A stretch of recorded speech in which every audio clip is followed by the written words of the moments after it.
so I was quickly running through some of the basic foam rolling and lacrosse ball stuff that I do.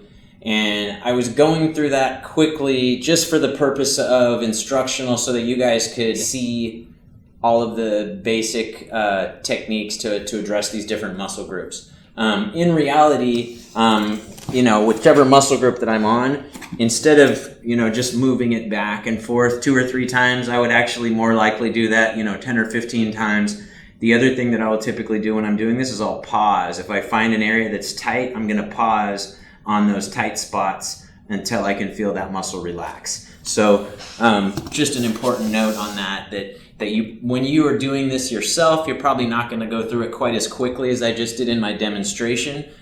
So I want you to encourage you to take your time as you're going through these foam rolling techniques and stop on areas where you feel that there's some tightness in the muscle. Okay, the reason that we do foam rolling, and by the way, we do this the very first thing in our workouts, because it's going to help hydrate your muscle tissue and prepare that muscle tissue for whatever stuff that you're going to do, whether it be going for a walk, whether it be stretching, whether it be doing a dynamic warm-up, whatever your plans are for your workout. We always start with foam rolling to help prepare the muscle tissue.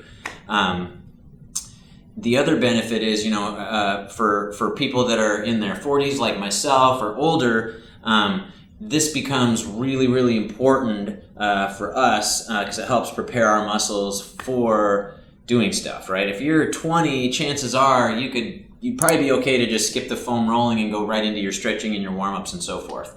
However, I do like to get my younger athletes in the habit of doing this because if you are participating in hard workouts or you do combat sports like a lot of my athletes do, no matter what age you are, this foam roller and this lacrosse ball are going to be very handy tools because you're going to have certain areas where your muscles have maybe been torn or there's some healing that's taking place, and it's going to help improve the quality of your muscle tissue.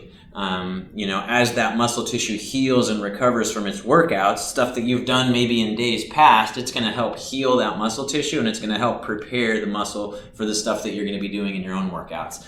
And just very briefly, I want to talk about the big picture of the order that we do stuff in. And so, and mind you, this would be a workout in which, let's say I was trying to cover all of the attributes of fitness, meaning flexibility, power, strength, conditioning, all of that, right? So generally the order that we do things in is going to be foam rolling first, then we do some static stretching, then we do a dynamic warm-up, because the dynamic warm-up is what actually sort of gets your body really ready to go.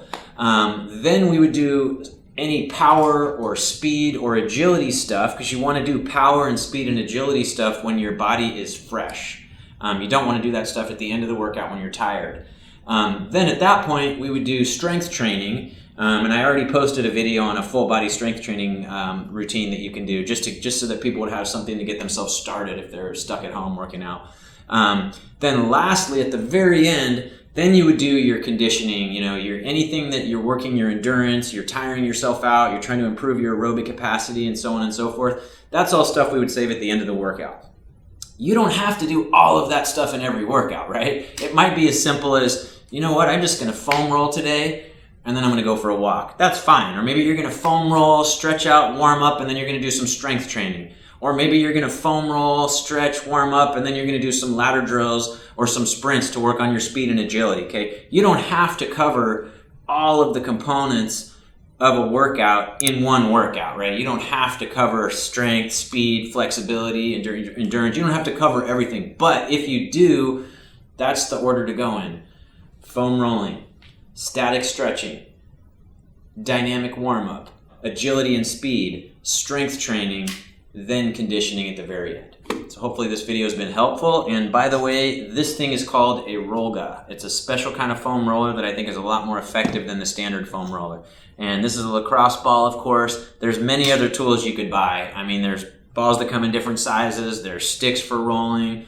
A lot of different soft tissue stuff. But this stuff is very important so that you essentially are improving the quality of your muscle tissue and you're helping prepare your muscles for whatever stuff that you have planned next. So even if you want to skip everything else, don't skip the soft tissue treatment.